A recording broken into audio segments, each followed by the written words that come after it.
Si je dis upgrade PC, on pense tout de suite à carte graphique, bien évidemment. C'est la plupart du temps ce qu'on fait en premier, changer sa carte graphique. Mais si on a déjà une bonne carte graphique, on va voir ce que ça donne de passer à un processeur qui date un petit peu à un processeur, on va dire, plus récent.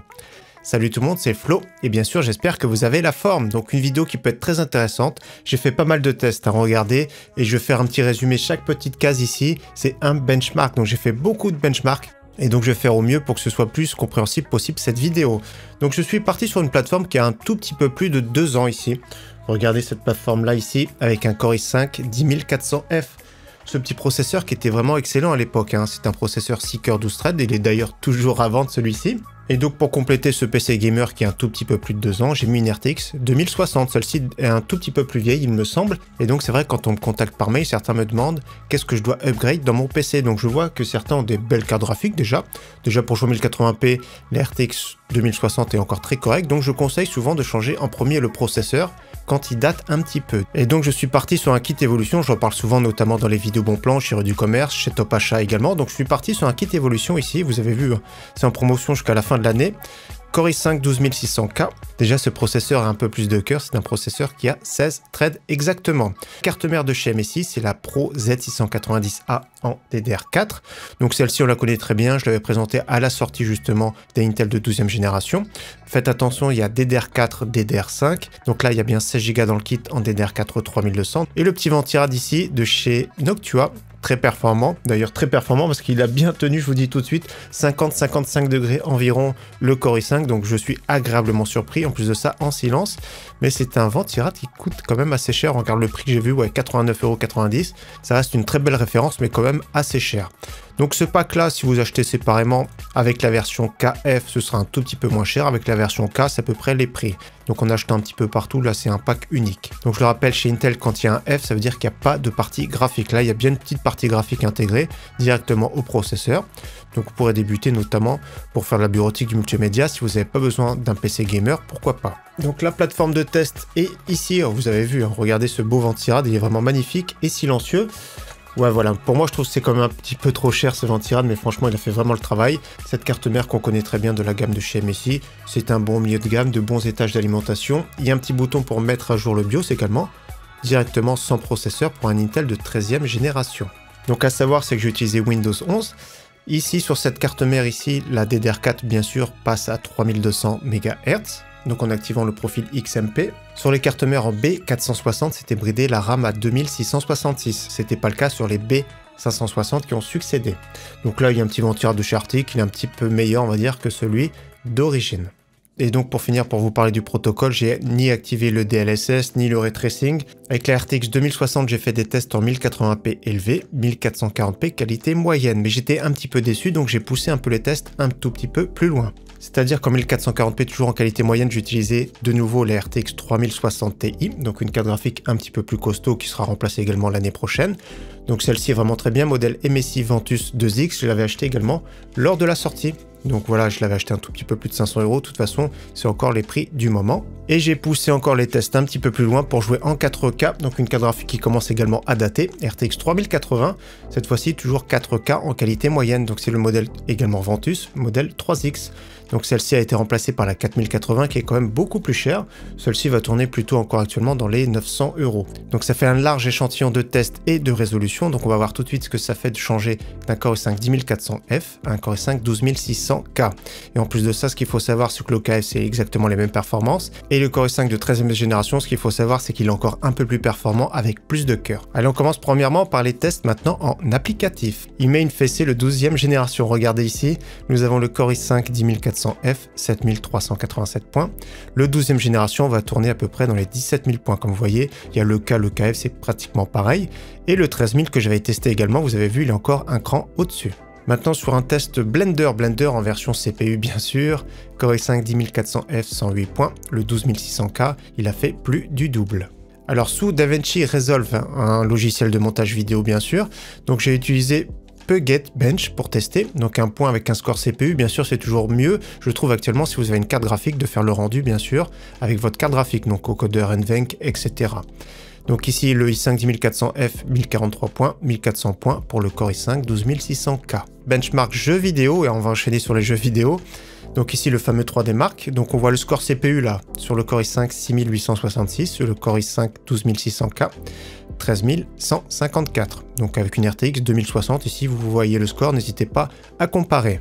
Maintenant on passe au bench jeux vidéo, je vous présente tout de suite 4 graphiques qui sont vraiment très simples à comprendre. J'ai fait un bench d'une moyenne sur 9 jeux avec benchmark intégré, donc Call of Duty Modern Warfare 2, Far Cry 6, j'ai mis Tomb Raider, Horizon Zero Dawn, Batman Arkham Knight, Cyberpunk 2077, Forza Horizon 5, Assassin's Creed Valhalla, Rainbow Six Siege, donc 9 jeux avec bench intégré. Première moyenne de jeu, c'est du 1080p en élevé avec la RTX 2060, donc c'est le modèle Founders Edition de chez Nvidia. Une très belle carte graphique qui tient encore la route, qui est déjà en même supérieur à une RTX 3050. Donc ça reste vraiment une très belle carte graphique, toujours pour jouer à 1080p en 2022-2023.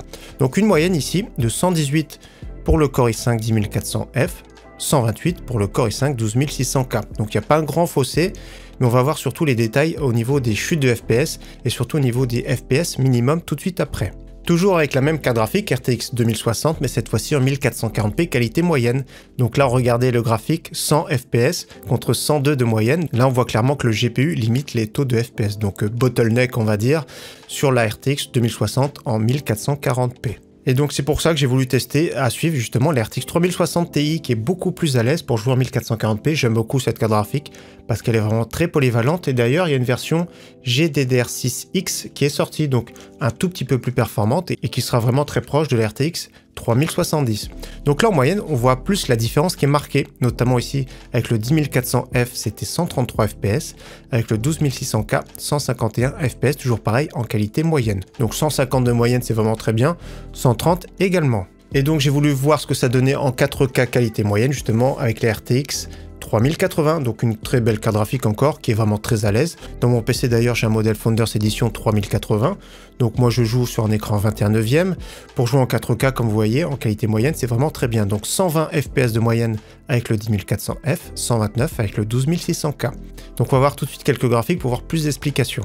Là nous sommes sur le jeu Assassin's Creed Valhalla en 1080p, donc ce niveau des chutes de FPS, regardez le graphique, on voit plus de différence, il y a plus de chutes sur le 10400F que sur le 12600K, donc le minimum de FPS également est plus important sur le 10400F.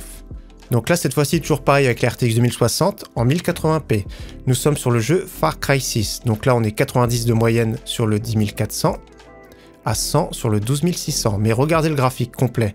Regardez la chute sur la fin, il y a une grosse chute de FPS sur le 10400 qu'on n'a pas sur le 12600K. Voilà, au niveau du graphique, surtout les FPS minimum, on est du 73 pour le 10400 à 93 sur le 12600. Donc on voit que les FPS sont plus stables pour le moment en 1080p avec le 12600K. On part sur un jeu maintenant qui est bizarre, qui favorise fortement le 10400F, donc je comprends pas pourquoi, Horizon Zero Dawn. Là nous sommes toujours en 1080p sur la RTX 2060, donc là 98 sur le 10400F comme on voit. Nous sommes à 94 sur le 12600K. Et regardez le rendu processeur ici, sur le 12600K nous sommes au-dessus de 90 et nous sommes plus autour de 105 ici, justement sur le 10400F. Donc voilà, c'est un bench qui me paraissait bizarre et c'est pour ça que j'ai voulu vous le montrer. Dans tous les cas, comme on voit le minimum de FPS, donc 25 minimum contre 34 ici pour le 12600K. Donc pareil, les FPS minimum, ça fait plus de drop et au niveau de la sensation de jeu, on va dire que c'est un tout petit peu moins bien. Et donc on compare également en 1440p avec le même jeu, avec cette fois-ci avec la RTX 3060 Ti, donc on voit à peu près la même chose, 117 pour le 10400F de moyenne, on passe à 97 pour le 12600K, donc c'est difficilement compréhensible, mais on regarde tout de suite au niveau du processeur, regardez la courbe bleue, ici c'est beaucoup plus stable sur un 12600K que sur un 10400F, donc il y a plus de drop on va dire, donc en gros l'expérience de jeu est moins bonne parce que ça fluctue beaucoup plus les FPS, donc ça peut faire du déchirement etc. si vous n'avez pas notamment un écran G-Sync ou FreeSync. On part maintenant sur un jeu qui favorise fortement le processeur, c'est Forza Horizon 5, nous sommes en 1440p avec la RTX 3060 Ti. Donc ici avec le 10400F c'était 117 de moyenne et on part carrément ici à 145 sur le 12600K. Et regardez tous les petits points bleus, c'est le rendu processeur, donc on varie à peu près entre 150 et 195 avec un rendu de 183 de moyenne, rendu processeur. Et là on est à 134 de rendu processeur et ça s'éparpille légèrement plus. Donc regardez la différence, c'est vrai que certains jeux comme on voit favorisent un peu plus le processeur que d'autres. Dernier comparatif que je voulais vous montrer, nous sommes en 4K avec la RTX 3080, donc c'est Modern Warfare 2, donc Call of Duty Modern Warfare 2, ils ont un benchmark intégré sur le dernier. Là, ce qu'on se rend compte, c'est que le CPU n'est pas favorisé du tout sur ce jeu-là. Donc 95 FPS avec le 10400F et 96 avec le 12600K. Mais ce que je trouve ça bizarre, c'est que le score, je trouve qu'il est mal foutu, parce que regardez le rendu CPU ici, nous sommes à 225 de moyenne, avec le 10400F 164, alors que le score général, regardez, il n'est pas gagnant le score général.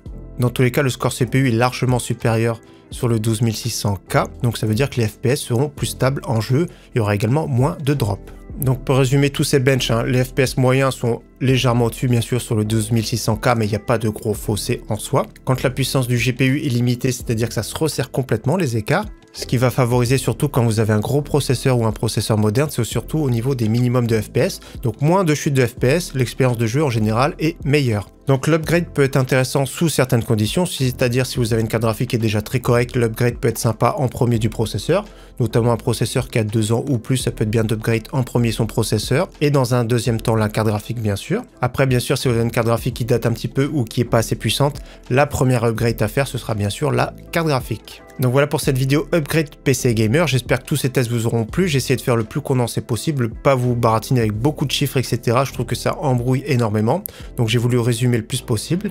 Comme vous avez vu, il y a des jeux qui favorisent le processeur, d'autres beaucoup moins. En attendant, très bonne journée à tous et à très bientôt sur ma chaîne. Ciao, bye!